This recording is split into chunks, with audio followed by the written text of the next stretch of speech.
Bueno, vamos a comenzar entonces con el encuentro de hoy, con el audiovisual, que tiene que ver con el planteamiento de temas centrales que vamos a ir desarrollando después a lo largo de la cursada. Conceptos centrales que nos van a permitir después entender el resto de los contenidos y cómo están organizados y que van a servir de referencia para el desarrollo de los temas posteriores que vamos a presentar en los próximos audiovisuales. Por lo tanto, aquellos que estén un poco ansiosos por comenzar con el desarrollo de los contenidos van a tener que esperar al próximo audiovisual. Bueno, vamos entonces a los temas que vamos a ver hoy. Lo primero que vamos a ver es el concepto de ser humano, es decir, cuál es la idea de ser humano con la que vamos a trabajar desde la cátedra. Ustedes que van a desempeñarse luego profesionalmente como técnicos en acompañamiento terapéutico y psicogenetología van a trabajar con personas. Por lo tanto, siempre hay que tener en el horizonte muy claro cuál es el concepto de ser humano que está detrás de ese paciente, porque eso va a condicionar los abordajes que hagamos en términos clínicos y terapéuticos. Bien, después vamos a ver esta oposición clásica que es naturaleza y cultura, que nos va a servir también para ordenar un poco los conceptos que vamos a ir viendo luego y las categorías de sujeto y objeto muy importantes para lo que después vamos a plantear como el ordenamiento de las escuelas de psicología. Bueno, vamos a empezar entonces, como decíamos recién, con el desarrollo de cuál es la idea de ser humano, es decir, lo que podríamos llamar el supuesto antropológico. ¿Cuál es la suposición antropológica? La suposición de qué es el ser humano que vamos a manejar desde la cátedra. Arrancamos entonces con lo más obvio o evidente, la condición biológica del ser humano. Para lo cual vemos acá sintetizado en esta diapositiva lo que sería una traducción de la teoría evolutiva de Darwin de mediados del siglo XIX, donde acá vemos esta hipótesis que se maneja en esa teoría de que el hombre desciende biológicamente del mono. Vemos acá los distintos pasos que desarrolla a lo largo del tiempo de lo que podría ser los cambios que se han sucedido a nivel biológico y que finalizan en la actualidad con esto que somos nosotros, que somos los seres humanos. Entonces, acá en esta diapositiva está acentuada la dimensión biológica del ser humano. En esta conceptualización del ser humano que estamos tratando de introducir, empezamos por lo, como decíamos recién, por lo más obvio y evidente. Somos seres biológicos. Tenemos un cuerpo que se ha desarrollado durante miles de años, que tiene una historia, ese cuerpo, y hay teorías científicas que lo explican. Esto podría ser, como decíamos recién, un resumen. Vamos entonces a ampliar un poquito esto, a meternos en ese cuerpo. Este cuerpo que está armado, que está constituido por sistemas, sistema nervioso, esquelético, muscular, circulatorio, todo lo que ustedes habrán estudiado en el secundario, en la materia de biología. Bien, el ensamble de todos estos sistemas hace a la biología del ser humano y le permite interactuar con su medio, adaptarse. Y bien, entonces hasta acá tenemos el aspecto biológico presentado del ser humano. Veamos esta afirmación que la vamos a interrogar. Hacemos una afirmación primero. Estamos hechos solo de células, tejidos, órganos, todo lo que vemos acá, estamos hechos solo de eso. Entonces viene la interrogación ahora. ¿Sí? ¿Es cierto esto? ¿Ese es el límite para el ser humano, para explicar al ser humano que está hecho solo o solamente de células? ¿O hay que agregarle alguna otra dimensión para poder terminar de entender esto que somos, los seres humanos?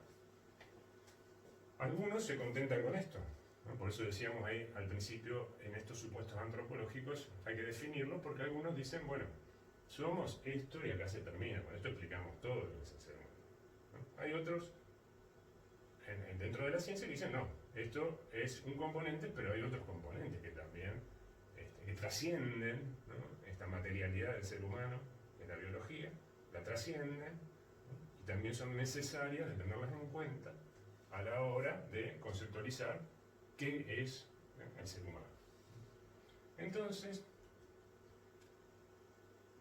para avanzar un poquito más en esta definición del ser humano, le pedimos una mano a Galeano. Es decir, a Eduardo Galeano, alguien que viene de la poesía, de las humanísticas. Le pedimos que nos ayude a ver si podemos entender un poquito mejor al ser humano y no quedarnos en este planteo puramente biologicista. Entonces, vamos a ver una frase acá de Eduardo Galeano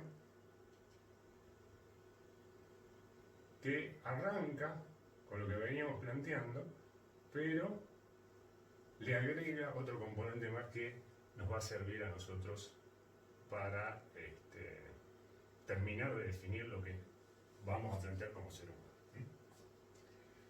Veamos la frase de Galeano. Los científicos dicen que estamos hechos de átomos, nos dice Galeano. Pero, acá viene el agregado, a mí un pajarito me contó que estamos hechos de historias. Parafraseando un poco lo que veníamos planteando anteriormente, podemos decir, los científicos dicen que estamos hechos de órganos, tejidos, sistemas, lo que planteamos antes. Pero, dice Galeano, un pajarito me contó que estamos hechos de historia. Fíjense cómo introduce Galeano este agregado que no teníamos hasta este momento para entender al ser humano. Dice que un pajarito le contó. Un pajarito le contó. Uy, ahí está el pajarito de Galeano. Bueno, entonces el pajarito de Galeano ya nos hace referencia a otra dimensión, que es la dimensión de la imaginación. Por ahí vamos. La dimensión de la imaginación, porque los pajaritos no hablan, no cuentan cosas. Pero Galeano los hace portadores de un saber, ¿no? Y cuentan historias, ¿no? Y cuentan cosas, los pajaritos los hace hablar. Eso habla de la imaginación, el mundo de la fantasía, ¿no? El mundo de los sueños, ¿no? De eso que no se ve, pero que está dentro de cada uno de nosotros, ¿no? Que no lo vemos en el cuerpo biológico, pero que nos habita y nos constituye, ¿no? Y define nuestro ser, ¿no? El mundo de la imaginación, de las historias, ¿no?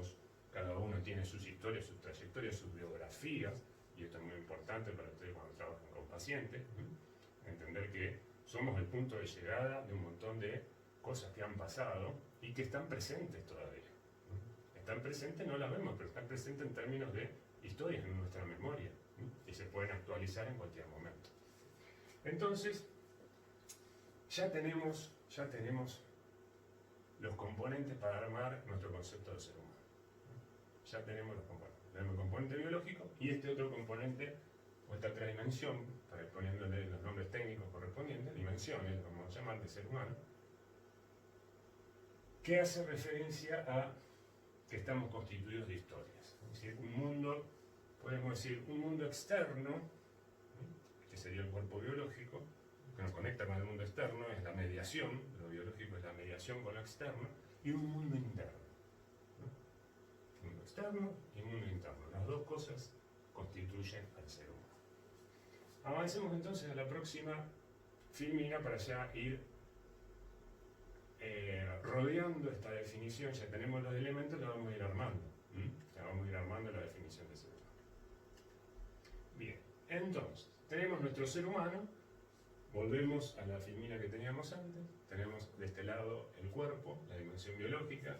Dijimos, es un dato inmediato que no podemos obviar, ¿no? Que está ahí presente, es evidente, no lo podemos negar, ¿no? A la biología y al cuerpo no lo podemos negar en una definición de ser humano.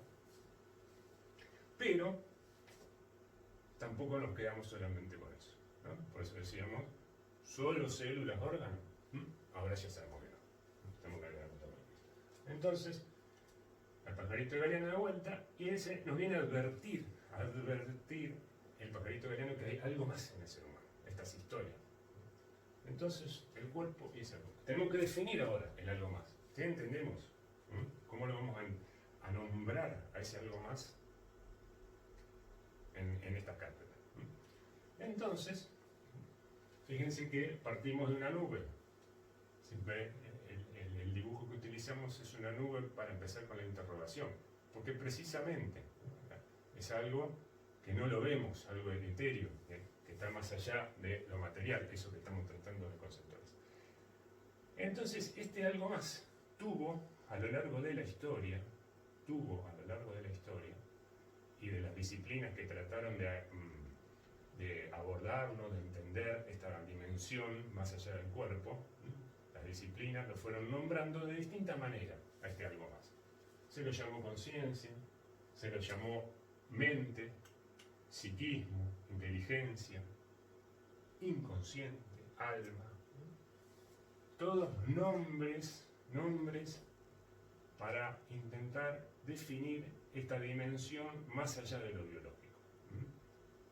Intentar nombrarla, categorizarla, darle un sentido a ese más allá de lo biológico, a ese algo más. Bueno, a lo largo de la historia, la filosofía, la psicología, distintas humanísticas, la religión incluso, ha hecho referencia a este mundo interior que nos habita, nos constituye, y podemos decir, complementa de alguna manera lo biológico en cada uno de nosotros. Acá en la cátedra, nosotros a todo esto, por ahora, lo vamos a resumir con un solo nombre, ¿no? Cuando hagamos referencia a esto que va a aparecer acá, ¿no? Es un condensador de todos estos intentos de rodear ese algo más a lo largo de la historia. ¿Cómo lo vamos a llamar nosotros? Con una palabrita o con dos palabritas sencillas. Cuando hagamos referencia al sujeto o a la subjetividad, estamos haciendo mención, aludiendo a estas categorías, ¿no? Ese más allá, ese algo más, ese mundo interior, es el mundo del sujeto, es la subjetividad. Lo que no se ve, pero que está. Podríamos decir, es una hipótesis de trabajo. En términos científicos, es una hipótesis de trabajo. Bueno, entonces vamos a completar el gráfico anterior, lo vamos a completar ahora con este otro nuevo elemento para definir al ser humano. Ya podríamos decir que tenemos una definición lograda, o sea, para los objetivos nuestros y para avanzar después en el cuatrimestre, ya tenemos los elementos para la definición. Tenemos el cuerpo y ahora tenemos nuestro sujeto, o también llamado sujeto del vínculo, que hace referencia a todos estos conceptos que veíamos, conciencia, mente, inteligencia, psiquismo, inconsciente. Entonces, ¿por qué sujeto del vínculo? Porque ustedes lo van a ir viendo en otras materias, como en teoría del desarrollo 1, infancia y adolescencia. Van a ir viendo que este sujeto cuando aparece en el mundo, aparece siempre en una escena social. Entonces es un sujeto social, un sujeto que se vincula desde su origen. El mundo interior, podríamos decir, es la incorporación de esas experiencias, de esas primeras experiencias. Así arranca la constitución del mundo interior en cada nuevo individuo que viene al mundo. Es la interiorización de esas experiencias que tuvo en aquellos que lo vinieron a recibir, la familia, ¿no? O esos otros auxiliares que lo acompañaron en su inserción en el mundo. Interiorizar esa escena social que es la familia, ¿no? Es, podríamos decir, la base del psiquismo, la base de este sujeto. Por eso decimos sujeto del vínculo, siempre somos sujetos sociales.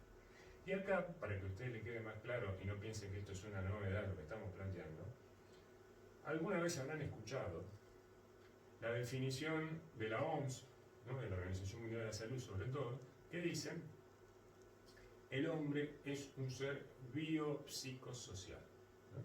Biopsicosocial. 3 dimensiones. Es lo mismo que estamos diciendo acá. Bio, que es el cuerpo, psico, el sujeto, vínculo social, ¿no? Bio, psico, social. Es lo mismo, le ponemos otro nombre, pero la idea es siempre la misma, ¿no? 3 dimensiones, o 2 dimensiones si ustedes quieren verlo en conjunto, esta de acá. Eso es lo que de alguna manera define integralmente, porque eso también es muy importante, ¿eh? Esto siempre hay que verlo de manera conjunta e interrelacionado, el cuerpo con lo psico y lo social, con el sujeto del vínculo. Si acá lo separamos, es a los fines didácticos y de presentación de los conceptos. Pero cuando uno está frente a un paciente, hay que verlo siempre de manera integral, porque todo esto está interactuando. El ser humano es uno. Si lo dividimos, es para tratar de estudiarlo y entenderlo, y que se haga más sencillo y accesible su comprensión. Pero siempre hay que volver a la visión de conjunto, ¿no? Bueno, ya tenemos los elementos. Entonces nos podemos preguntar, ¿y quiénes a lo largo de la historia estudiaron, qué disciplinas estudiaron a esta dimensión biológica material del ser humano? Bueno, a lo largo de la historia las principales han sido la medicina, que han producido conocimiento de la biología, que han producido conocimiento para entender el funcionamiento de estos sistemas, órganos, etcétera, etcétera, etcétera. Estas son las disciplinas que se han hecho cargo de esta parte. ¿Y de aquella parte cuáles fueron las disciplinas? Entonces podemos poner, resumiendo, porque no vamos a agotar esto, pero para que se vea el contraste, porque hacia allá vamos, filosofía, psicología y todas las humanísticas, por decirlo de alguna manera, son las que han producido conocimiento para entender esta dimensión de la subjetividad de este mundo interior al que hacíamos referencia. Entonces acá avanzamos un poquito más y vamos a poner dos campos del conocimiento que se definen o de los cuales derivan estas disciplinas. Las podemos agrupar, mejor dicho, ¿no? Las podemos agrupar estas disciplinas que provienen de 2 campos del conocimiento específicos. Serán la medicina y la biología pertenecen a las ciencias de la naturaleza y la filosofía y la psicología van a pertenecer a las ciencias humanas. Entonces tenemos, por un lado, ciencias de la naturaleza, por el otro lado, ciencias humanas. Unas producen conocimiento de una determinada manera acerca del hombre, estudian el cuerpo y producen un saber que tiene este conocimiento, ustedes lo van a ver después en otras materias como es epistemología, tiene un formato específico este conocimiento. Y después tenemos el otro bloque de disciplinas, podemos agrupar, las ciencias humanas, que producen un saber acerca del hombre, pero que ese saber tiene otra forma de ser producido y de ser entendido, tiene otra lógica. Son 2 lógicas diferentes, la lógica de la ciencia de la naturaleza y la lógica de las ciencias humanas. Y ahora vamos, porque hacia ahí vamos, habíamos dicho que otro de los temas era naturaleza y cultura. Bueno, ya lo estamos presentando, ¿no? Y en oposición. Estábamos viendo que unas van por un lado y las otras van por el otro. O sea, por lo menos en términos de conocimiento, producen conocimiento de manera distinta.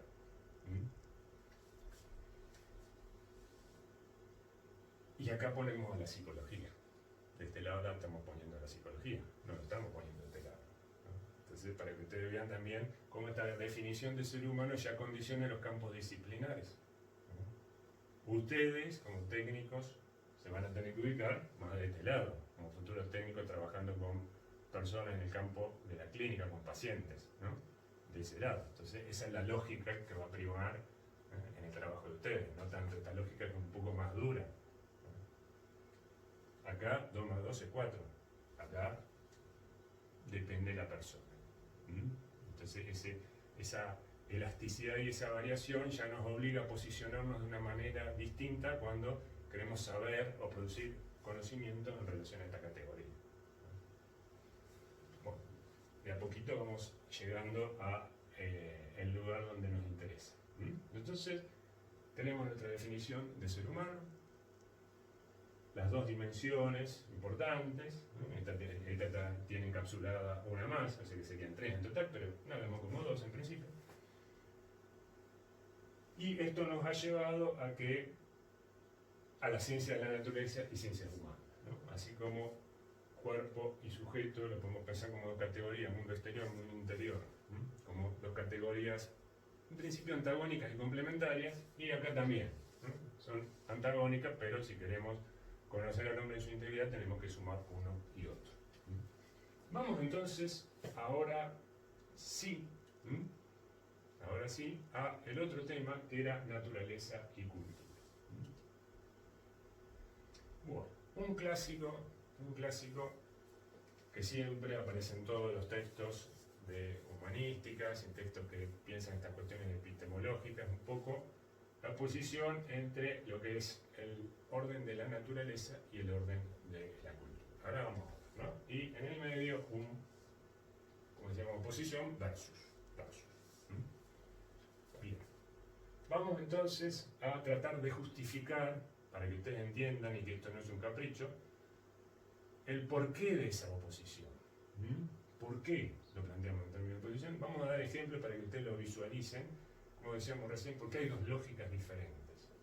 La lógica que tenemos que implementar para entender el comportamiento de la naturaleza es distinta a la lógica que tenemos que utilizar para entender los asuntos humanos. Hacia ahí vamos. Dentro de los asuntos humanos está la subjetividad, que es el plato fuerte, ¿no?, de esta carrera, o de estas carreras. Vamos entonces a hacer a profundizar un poco más las oposiciones. Cuando hablamos de naturaleza, estamos haciendo referencia a que esta es el resultado, la naturaleza en su conjunto, es el resultado de la complejización de la materia. ¿Qué quiere decir esto? Muy sencillo. Desde el Big Bang, si es que existió, porque nadie estuvo ahí, ¿no? Es una hipótesis que trabajan los científicos para explicar cómo empezó todo. Esa gran masa de energía que estaba en un punto, según dicen, ¿no?, en que estalló, era pura energía indiferenciada. En la medida que se empezó a expandir, ¿no?, se empezó a complejizar, a producir diferenciaciones, agrupaciones, etcétera, etcétera, hasta que llegamos hoy en día y tenemos el universo que tenemos, ¿no?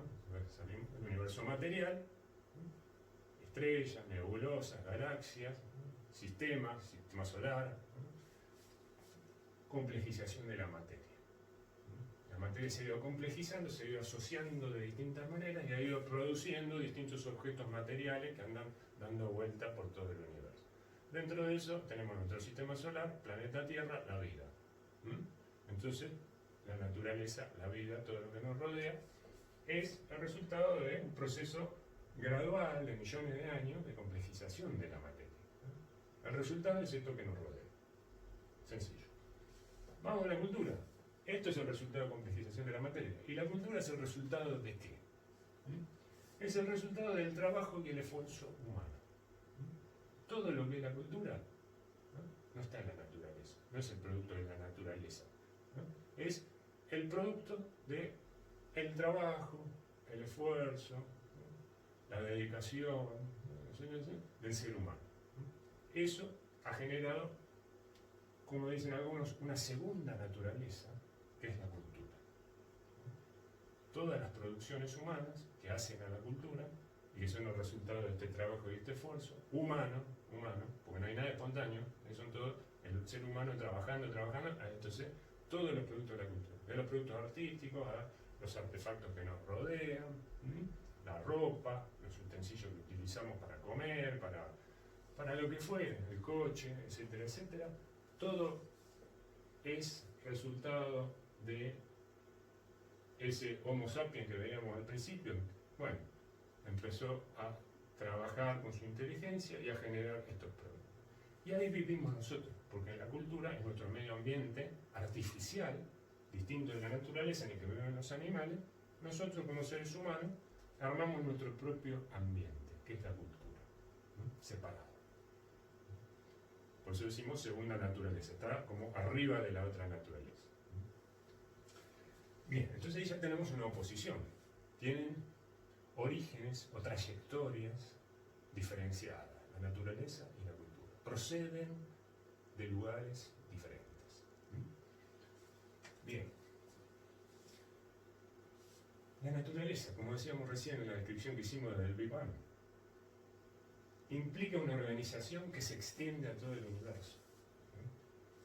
La naturaleza, si la pensamos en términos de todo lo que hay acá en la Tierra, se deriva de una organización que se extiende a todo el universo.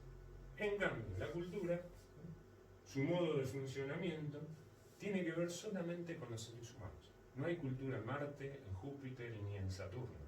Solamente hay en la Tierra. ¿Por qué? Porque los seres humanos están en la Tierra. Y la cultura es un asunto humano. Entonces, el límite de la cultura es el límite de hasta dónde llegó el ser humano en sus desplazamientos y en sus posibilidades. Entonces, esto es una organización mucho más vasta, que se extiende a todo el mundo, que viene de millones de años, y esto apareció hace poco y tiene límites mucho más próximos, ya sea en el tiempo como en el espacio. Por último, otra oposición que ya la planteamos, las que se encargan del estudio de la naturaleza, como dijimos recién, son la ciencia de la naturaleza, hablamos de la medicina, la biología, cuando se aboca al estudio de esa dimensión del cuerpo del ser humano que proviene de la naturaleza, porque el cuerpo proviene de la naturaleza. Si bien fue modificado por la cultura, porque eso después ustedes lo van a ir viendo también a lo largo de la carrera, cómo la cultura incide sobre el cuerpo y produce modificaciones, ¿no? Lo va formateando de alguna manera el cuerpo. Entonces, también cabe la pregunta que muchos se hacen, ¿cuánto de naturaleza todavía queda en el ser humano? De naturaleza en estado puro. Porque si somos producto de la cultura, bueno, y la modifica, ¿hay algo en estado puro, natural? Bueno, esa es una pregunta que ustedes van a ir trabajando también, muy interesante a lo largo de la carrera. Ciencias de la naturaleza, dijimos medicina, biología, podemos agregarle física, química, astrofísica, bueno, todas las disciplinas que estudian todo lo inorgánico, la materia. Vamos entonces ahora a la cultura. Del otro lado, cuando nos movemos en el ámbito de la cultura y queremos producir conocimiento, estamos en el ámbito de las ciencias humanas, ¿no? Psicología, filosofía, antropología, sociología, etcétera, etcétera. Entonces llegamos a la última de las categorías que íbamos a presentar en este encuentro, que son las categorías de sujeto y objeto. Y vienen de perla, porque ya acá la tenemos toda preparada, quedó picando la pelota, ¿no? Tenemos la naturaleza va a ser el mundo del objeto, ¿no? Y la cultura, como ustedes ya lo sabrán, va a ser el mundo del sujeto. El mundo del objeto, el mundo del sujeto. Cuando hagamos mención en los próximos audiovisuales a el objeto, piensen en todo esto. El objeto hace referencia a esta lógica. Tiene que ver con esto, el objeto, el mundo del objeto. Y cuando hagamos referencia al sujeto, a la subjetividad, piensen, en principio, ¿no? Para empezar a acotar el concepto, piensen que tiene que ver con todo eso. Podríamos decir que es el sujeto el motor de la cultura. En el ser humano, en ese mundo interior que ubicamos en el ser humano, el sujeto, ¿no? Es el que va produciendo todas las formas culturales, ya sea utilizando la imaginación, la lógica, la inteligencia, etcétera, etcétera. Siempre es el sujeto el artífice de todas estas producciones. Y en la última filmina que vamos a ver ahora, medio resumiendo un poquito, tenemos las ciencias de la naturaleza por un lado versus las ciencias humanas. Volvemos a acentuar esta oposición. Por eso les decía, de las ciencias de la naturaleza producen conocimiento en torno al objeto y las ciencias humanas producen conocimiento en torno al sujeto. Y acá volvemos a ver si están en oposición objeto y sujeto. En principio lo planteamos como en tensión, ¿no? Cada uno con sus lógicas para entender, ¿no?, al sujeto hay que aproximarse con una lógica, para entender al objeto con otra lógica diferente que colisionen y no las podemos mezclar. No las podemos mezclar esas dos lógicas porque son independientes, van por caminos paralelos. Pero se necesitan una a la otra, porque dijimos, el ser humano es todo.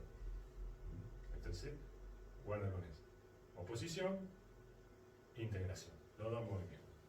Y por último, un pequeño planteo que vamos a hacer acá, en relación a la psicología, y a cómo esta tensión que nosotros planteamos acá, entre sujeto y objeto, después se ve reflejada en disputas dentro del mundo de la psicología y de cómo se organizan las escuelas de psicología.